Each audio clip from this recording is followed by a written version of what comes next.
We're going to continue our exploration of vectors in the plane, and we're going to be talking about the trigonometric form of a complex number. We're going to start by reviewing the real number line here, and just to demonstrate, the real number line is drawn there, and it shows a few of the integers that we're familiar with, both positives and negatives.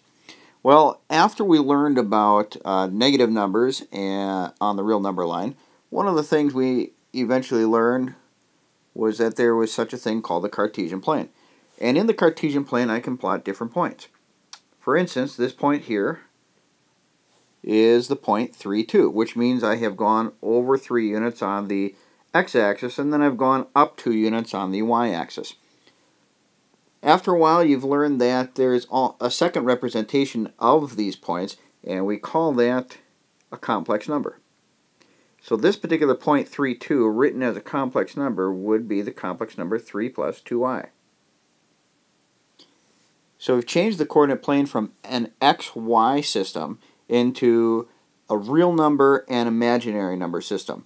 The real numbers, of course, are the horizontal line, and the imaginary numbers then are the vertical line. And as we further discuss complex numbers, one of the things that comes to mind is absolute value. So if I by chance would have our point 3, 2,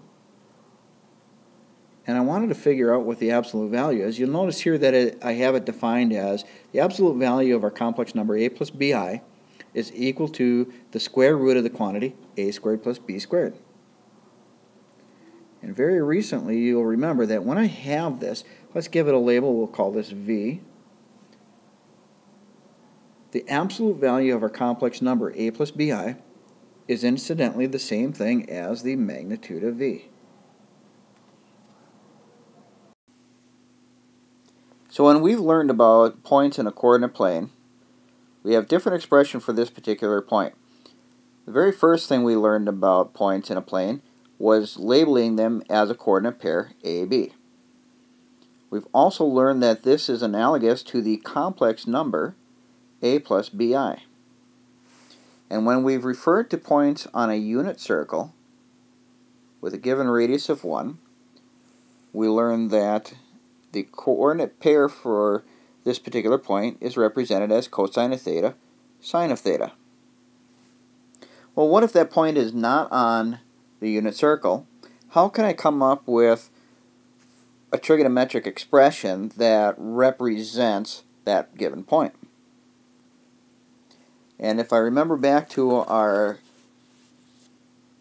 trigonometric laws, I can consider how does side A relate to the angle theta. Well, I know that the cosine of theta is going to be equal to the adjacent side over r. And r, remember, at this particular point in time is the magnitude of our vector. So if I want to solve this for a, I could write this as a is equal to r times the cosine of theta. Now I want to consider too how to represent b. And as I look at how I can represent b in terms of the angle theta, I can remember that the sine of theta is equal to b over r. And if I solve this for b, then I have b is equal to r times the sine of theta. Okay, so I have a trigonometric form of this particular point when it's not on the unit circle. We have a complex number representing our point, a plus bi, and we also have trigonometric expressions that are equivalent to the two sides a and b. So if we do a little substitution here, our point can be rewritten as r cosine of theta plus, substituting it for b, I have r sine of theta times I. So this is the trigonometric form of a complex number. I can do a little bit of a simplification by factoring out an r And I'm going to rewrite this then as cosine of theta.